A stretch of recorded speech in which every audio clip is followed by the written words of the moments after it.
Regresamos a tu programa Cuento Contigo, amigo. Yo soy la señora Nina Torres y está con nosotros la doctora Lupan Comas y el doctor Jaime Torres Corzo. Y estamos hablando de las experiencias cercanas a la muerte. Pero estábamos hablando en los momentos en los que estamos en atención absoluta, en atención plena, en la que estamos abstraídos de todo lo que está alrededor. Y en ese momento, como explicaba el doctor Jaime, no existe el tiempo, no hay no hay tiempo. Se preguntan ellos cuántas horas llevamos de operación, pues que ya llevamos 8 horas y no nos hemos dado cuenta, a lo mejor ni siquiera el cuerpo lo siente porque no hay cuerpos, solamente hay algo eso que estoy viendo yo y que estoy abstraído en esa totalidad.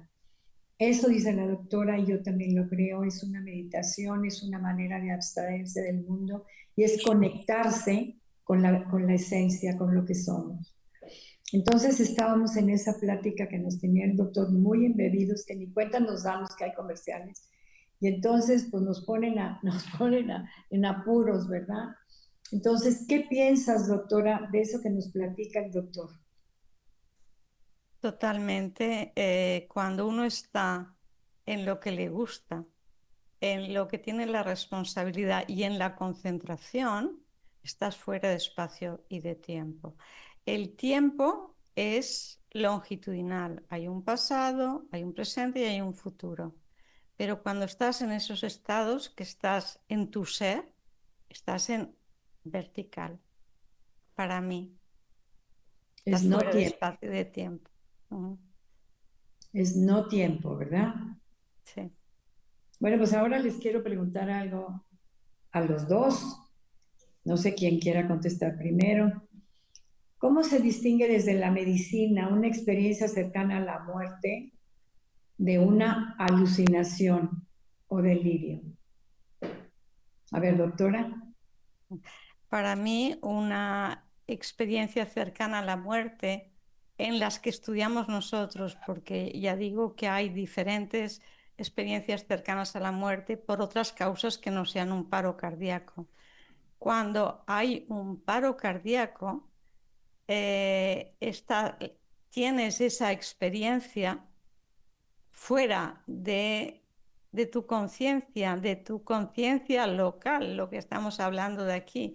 Y es muy difícil de explicar, por eso lo investigamos.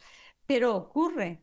Yo creo que eso es lo más interesante, que ocurre, no lo puedes negar y hay que estudiarlo. Pero nos abre un campo enorme a que la vida sigue, que es lo que desde siempre se ha creído y desde cualquier espiritualidad se ha creído que la vida sigue. Se me ha ido, ¿me puedes volver a repetir la pregunta, por favor? ¿Cuál es la diferencia de una Ha sido una alucinación? alucinación. Para que ocurra una alucinación en lo que estamos estudiando nosotros, que es comparo, el cerebro no está funcionando. No puede haber alucinación. Para que haya una alucinación tienes que tener un cerebro que funcione. Pero es que una alucinación no tiene un patrón.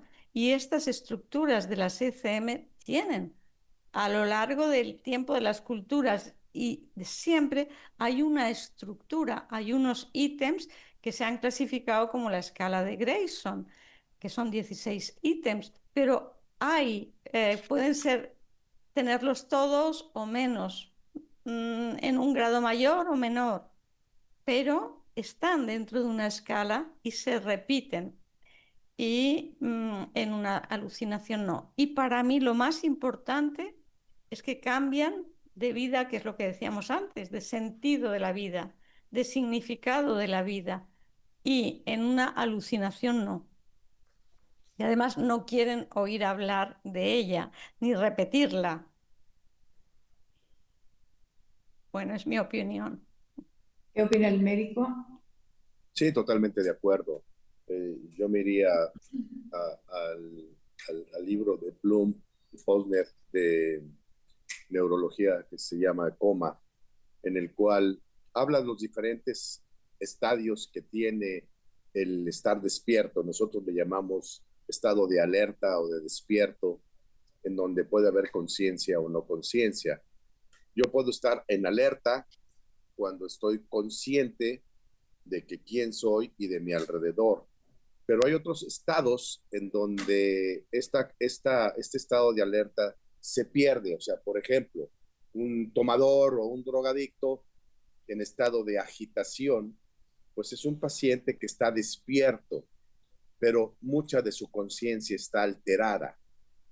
Y entonces cuando estas alteraciones de la conciencia nos lleva a trastornos eléctricos que puede tener alucinaciones, que es el ver, escuchar o sentir circunstancias que no existen.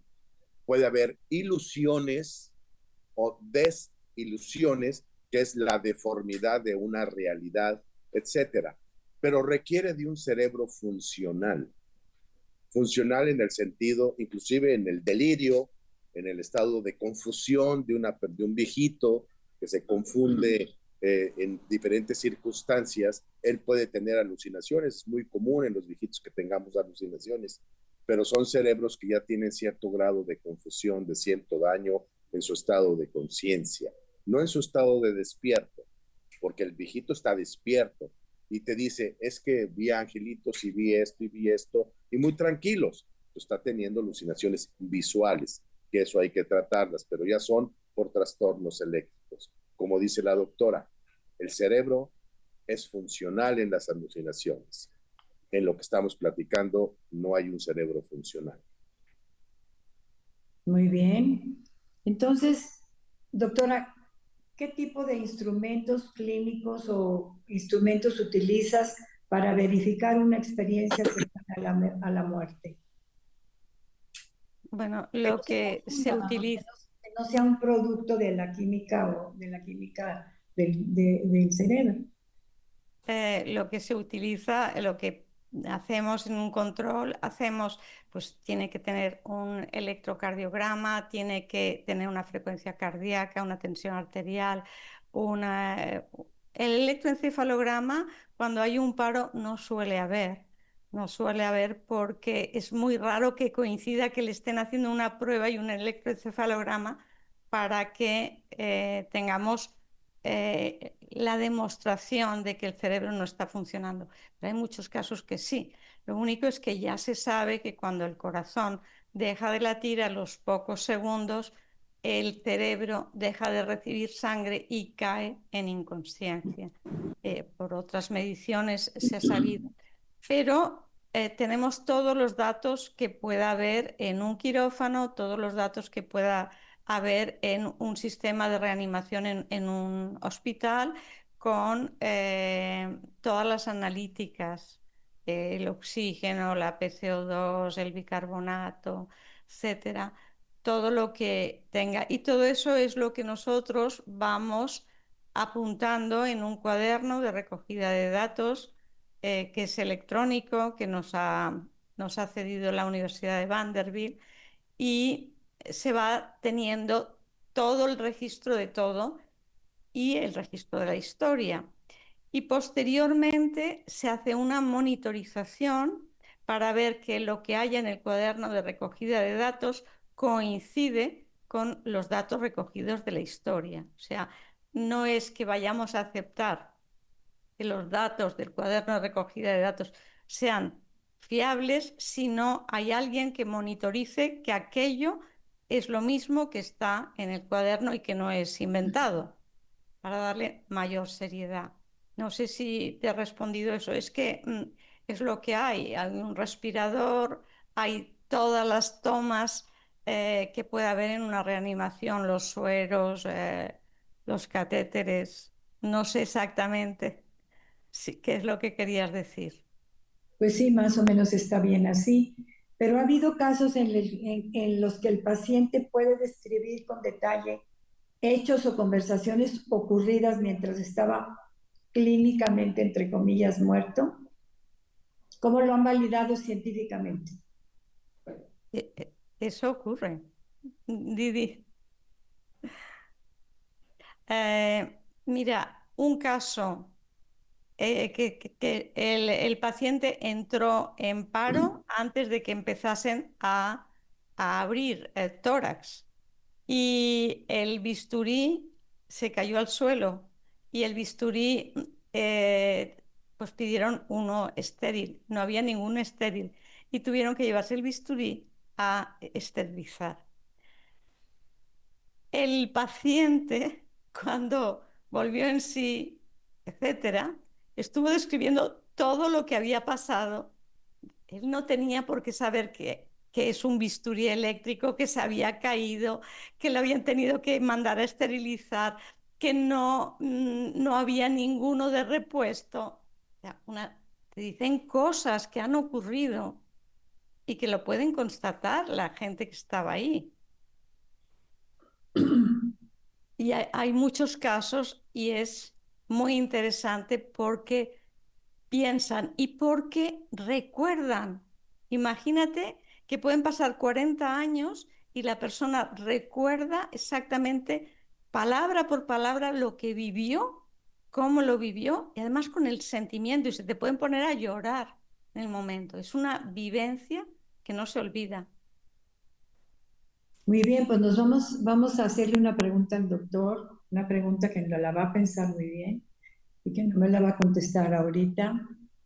¿Cómo ves el desafío de aceptar una conciencia extracerebral desde la ciencia médica actual? No me contestes ahorita, piénsalo muy bien.